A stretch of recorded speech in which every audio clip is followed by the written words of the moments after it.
আমরা অনেকেই পুকুরে গোসল করি, ঝর্ণায় গোসল করি, কিন্তু গ্রামে একটা সুন্দর একটি দৃশ্য দেখা যায় যে মানুষ যে ঢিপ বলে যে মিশিংয়ে খেতে পানি দেয়, গ্রামের ছেলেপেলেরা লোকজনরা তারা কিন্তু ওই মিশিংয়ে গোসল করে। এই যে এখানে মিশিং আছে, সেই মিশিং দিয়ে পানি উঠতেছে, ওই যে খেতে পানি দেওয়ার জন্য তারা ওদিকে ড্রেন করে দিয়েছে। এখন তাদের কল লাগে না, পুকুর লাগে না, কিছুই লাগে না, তারা এখানে গোসল করেন। দেখতে পারতেছেন গ্রামের একজন ছেলে, উনি এখানে আইসা কি সুন্দরভাবে গোসল করতেছে, এবং দলে দলে ছোট ছোট বাচ্চারা এখানে আইসা গোসল করে। এই পানি অনেক ঠান্ডা, প্রচুর ঠান্ডা। আপনি যদি পানি ধরে দেখেন, অনেক প্রচুর পরিমাণ ঠান্ডা পানি এখানে, এবং ছেলেপেলেরা মুখ দিয়ে এখানে পানি খায় তারা। বা বা বা, কি সুন্দর একটা পরিবেশ। একটি ছেলে এখানে মুখ দিয়ে পানি খেলেন, আরেকজন লোক এখানে গোসল করতেছেন। মানে পানির এখানে কোনো হিসাব নেই, আপনি যত খুশি তত পানি দিয়ে গোসল করতে পারবেন। দেখতে পারতেছেন একজন লোক, উনি মাথাটাকে একেবারে সেই পাইপের সামনে রেখে দিলেন এবং ওনার মাথার ভিতরে পানি পড়তেছে। বাহ, খুব সুন্দর। আচ্ছা, এখানে গোসল করতে আপনাদের কেমন লাগে? ভালো লাগে। হ্যাঁ, ভালো লাগে। ভালো লাগে। আচ্ছা আচ্ছা, পানি কি ঠান্ডা না গরম? ঠান্ডা।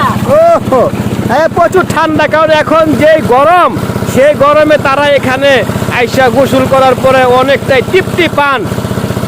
এখানে কি মানে আপনারা সবসময় গোসল করে থাকেন? হ্যাঁ। হাই হাই, সবসময় তারা গোসল করে এখানে। দেখতেই পারতেছেন কি সুন্দর একটি মুহূর্ত। বাহ, এবং তারা অনেকটা আনন্দ পান এখানে গোসল করে। বাহ, মানে কি বলবো, এখানে না আসলে, গ্রাম অঞ্চলে না আসলে যদি এরকম মুহূর্ত আপনারা যদি গোসল না করেন, উপভোগ না করেন এভাবে, তাহলে কিন্তু আপনারা বুঝতে পারবেন না যে এটার কি একটা মানে মজা এবং আনন্দ।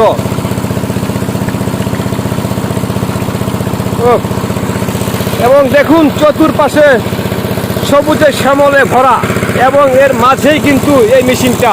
দলে দলে আরো লোকজন আসতেছে এখানে গোসল করতে। একটু পরে দেখতে পাবেন এখানে অনেক লোক জড়ো হয়ে গেছে, একের পর এক সিরিয়াল দিয়ে তারা গোসল করবে। বাহ, চতুর্পাশে সবুজে শ্যামলে ভরা গ্রামের প্রকৃতি এবং আবহাওয়া। বাহ, গোসল কি আপনার শেষ হয়ে গেল? হ্যাঁ। ওনার গোসল এখন শেষ, এখন আরেকজন এসে এখানে গোসল করবেন। বাহ, আমরা যেরকম ঢাকাতে গোসল করি, অনেক জায়গায় পানির হিসাব আছে, ঠিক আছে, কিন্তু এখানে পানির কোনো হিসাব নেই। যত খুশি তত আপনারা গোসল করতে পারবেন যদি আসেন গ্রাম অঞ্চলে, ঠিক আছে। প্রতিটা গ্রামে এরকম দৃশ্য দেখা যায়, ঠিক আছে। যে কোনো গ্রামে গেলে এরকম দৃশ্য আপনারা দেখতে পারবেন, ঠিক আছে। এরকম দৃশ্য আপনারা যদি সরাসরি এসে না দেখেন, হ্যাঁ রে, দেখেন দেখেন পানি কেমনে খায়, দেখছেন? এখানে পানি খাইতে কোনো গ্লাস লাগে না, কিচ্ছু লাগে না, জগ লাগে না, মগ লাগে না, মুখ দিয়েই পানি খাওয়া যায়, কি নাকি?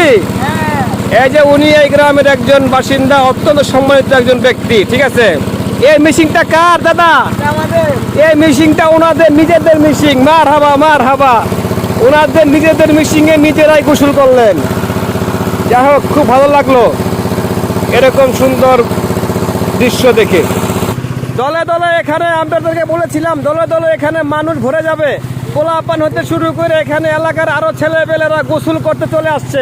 একজন গোসল করে চলে যাচ্ছে, এবং এই যে পিচ্ছি গোসল করতে আসছে, এবং আরো একজন চলে আসছে। এভাবে এই কিছুক্ষণের ভিতরে আরো শত শত লোক ভরে যাবে এই মিশিংয়ের মাঝখানে, ঠিক আছে।